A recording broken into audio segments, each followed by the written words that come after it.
तो दोस्तों, पिछले पार्ट के बाद अब MCU चैनसॉक को अपना रिवॉर्ड मिलता है, जो बिल्कुल वैसे ही ड्रॉप होता है जैसे दूसरी दुनिया में होता था।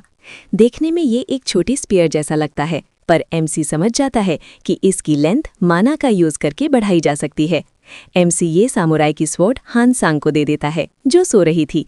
हान सांग इतनी बढ़िया और वेल मेंटेन्ड स्वॉर्ड देखकर हैरान रह जाती है और पूछती है कि क्या ये सच में करोजन सॉस से मिली है।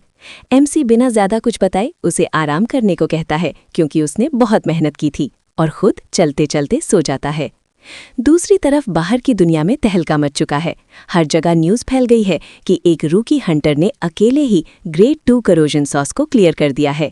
लोग यकीन नहीं कर पा रहे, क्योंकि ग्रेड 3 और ग्रेड 2 के बीच एक बहुत बड़ा गैप होता है, जिसे अच्छे हंटर टीम्स भी क्लियर नहीं कर पाते।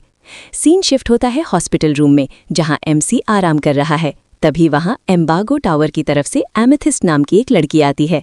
MC समझ जाता है कि ये महंगे हॉस्पिटल बिल्स उन्होंने ही भरे हैं, तो उन्हें जरूर MC से कोई काम होगा।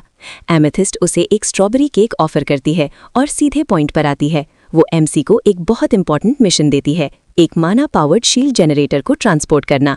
दोस्तों, ये कोई आम डिवाइस नहीं है। ये शील्ड जनरेटर ह्यूमैनिटी का फ्यूचर बदल सकता है, क्योंकि ये करोसिव एंटिटीज के खिलाफ शील्ड बनाता है।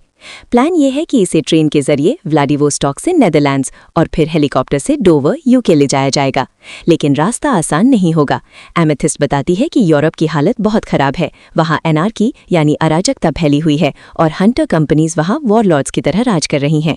ये सुनकर MC मिशन के लिए हाँ तो कर देता है, पर एक कंडीशन रखता है। वो चाहता है कि हंटर हान सांग भी इस मिशन में उसके साथ चले, क्योंकि वो उस पर भरोसा करता है। एमेथिस्ट तुरंत मान जाती है।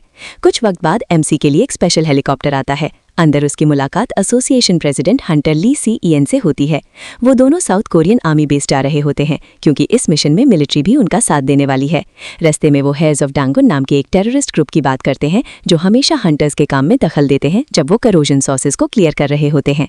प्रेसिडेंट ली MC को पम्पकिन डैफी देती हैं और उससे पूछती हैं कि क्या वो पहली बार देश से बाहर जा रहा है।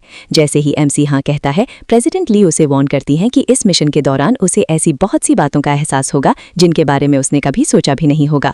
तो दोस्तों, अब MC और हान सांग इस खतरनाक यूरोप के सफर पर निकलने वाले हैं। आगे क्या होगा जानने के लिए चैनल को सब्सक्राइब करें और वीडियो को लाइक करना ना भूलें।